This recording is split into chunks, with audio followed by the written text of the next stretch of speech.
For my comparative study, I will be focusing on the feminist film theory. The films I have chosen is the 2003 United States film Mona Lisa Smile by Mike Noel and the 2014 Pakistani film Duktar by Afina Nathaniel. Mona Lisa Smile is set in the 50s while Duktar is set in the 70s. The feminist film theory is the extension of feminism into theoretical, fictional, or philosophical discourse. It aims to understand the nature of gender equality. Specifically, I will be discussing the way society treats women and how the women then behave. Film elements such as close-ups, characters' facial expressions, and match cuts are very predominant elements that work together to convey meaning in the two films. I chose these two different films because of how different they are. One is battling the issue of being a housewife, while the other is battling child marriage. Two very different issues, yet relate to similar and different counterparts of feminism. In Mona Lisa's Smile, Katherine Watson challenges the stereotypical and conservative views males and some females have on women, which restricts the way they act and manipulates their future. In the opening scene, we immediately see Katherine being an independent woman by traveling by herself on a train far away from home.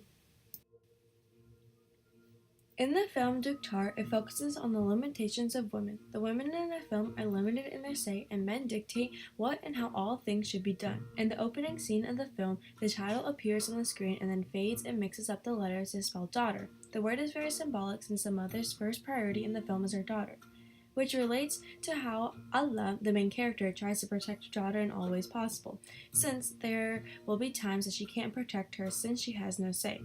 Because they live in Pakistan, where most people are Islamic, including this family, the men and some women do not including Allah, believe that men are entitled to make all the decisions for women, which would be a part of anti-feminism.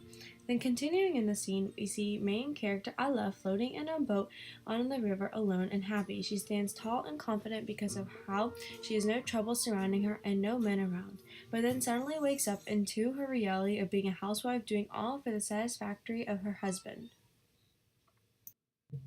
Both films exemplify second wave feminism because of how the films deal with family and reproductive rights.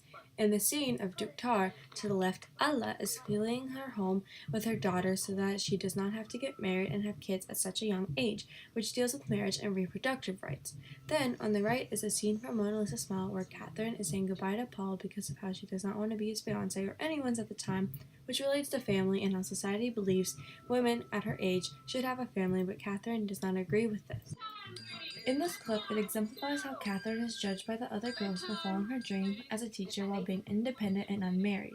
Women like Catherine Watson don't get married because they choose not to get married. No woman chooses to have a life without a home, unless she's sleeping with her Italian professor.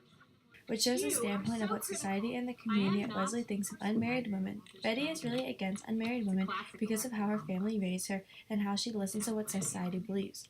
This is unlike Giselle, who believes it is okay for women to not be married because of how she is more progressive in the way that her parents got a divorce and she has relations with her Italian professor.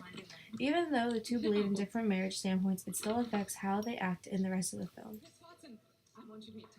Both films have two different genres but still have feminist aspects and are feminist films. The film Mona Lisa Smile is considered a drama/romantic film. Catherine and other ladies all deal with love and partners. The thought of having to have someone messes with many ladies' heads, which drives them crazy. Catherine, however, knows she doesn't want to be tied down, but that doesn't stop romance from complicating her life. The feminist aspect within romance would have to deal with marriage and how society believes all women should be married. Then, in the film Duktar, it is a thriller enhanced with some romance. The thriller aspects such as close-ups and intense sound keep the audience on their feet about what will happen next. It relates to feminism because of how oppressed Allah was in her home and marriage, which made her run away and now have this adventure, which reflects pro-feminism. Both films showcase fast-paced scenes which intensifies the films. Duktar showcases women to be less than the men. For example, when Allah's brother-in-law finds the three girls. The women are hopeless and seen as less than the men since the man has the gun, which is very symbolic to carrying all the power, which all of the men do in the film. On the other hand, in Mona Lisa's Smile, it showcases fast-paced scenes to be more joyful and showcases the women to be stronger than the men. For example, Connie Baker redefines the way women should act. She runs to the man she loves while breaking multiple rules and then makes a move on him. This is very untypical of females during the 50s because typically the men make the first move within a relationship. This connects to how society has a stereotypical view of how women should act. Connie, though, did not care about what society thought and instead did what she wanted to do. This is an example of women in the film being progressive rather than being more conservative. A main difference between the films is how in Mona Lisa Smile, women are cruel to women as well as men being mean to women. But in Duktar, only men are mean to women. For example, on Catherine's first day as a professor, Betty is rude to Catherine, not giving her any slack for it being her first day. This is very anti-feministic because she is putting another woman down when she should be supporting her courageous action of being a female professor during this time period. Another example of this is when Betty's mother grips Betty hard on the wrist and is mad at her. She explains to her how she needs to allow her future husband to follow the power in the relationship in order to have a future successful marriage.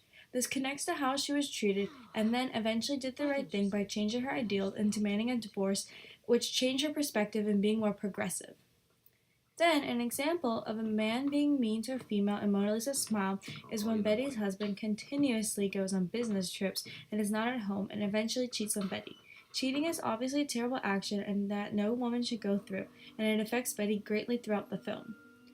An example of a man being mean to a female in Duktar is when Allah explains to Sohal that she hasn't been able to be in any contact with her mom since she was married, which was at the age of 15. This shows the mighty power men have over women and how cruel they are and how it led to her leaving and eventually being more happy. File for divorce? A similarity between both of the films is how both of them exemplify tradition in their different time periods.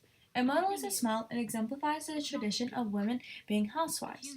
In this scene, the teacher Nancy gets very angry at some of the students for messing around during dinner lessons. She mentions to the girls that at the end of the day, her opinion of them does not matter, but the most important opinion will come from their husband. This shows how unfeministic and traditional Nancy is by believing that women should always strive to be perfect in their husband's eyes and not for themselves. Another example of this is when Catherine and Jonah are having a conversation about how Jonah can do it all.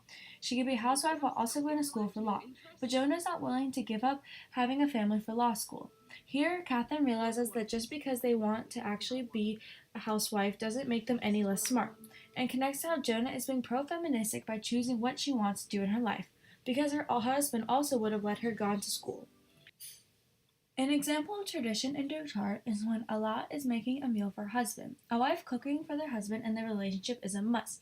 Men can even get extremely angry if the food is not on the table by the time they come in. Thankfully for Allah, he is meditating / praying while waiting. This shows the role of being a housewife in Pakistan during this time, which is very anti-feministic because why can't men cook?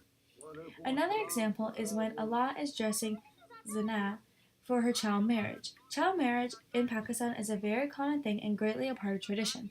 Unfortunately, child marriage in places like Pakistan can lead to women killing themselves because of how unhappy they are. Thankfully, Allah does not kill herself, but instead decides to go against tradition and run away. In conclusion, both films exemplify how women are treated by other women and men, and how instead of taking the abuse, they stand up for themselves and change their lives to be better. In Duktar, Allah teaches her daughter to be strong and not let men dictate their life to be awful. And in Mona Lisa Smile, Catherine learns that she could be less anti-housewife because for some of the girls, they enjoy it and do not believe it is a bad thing.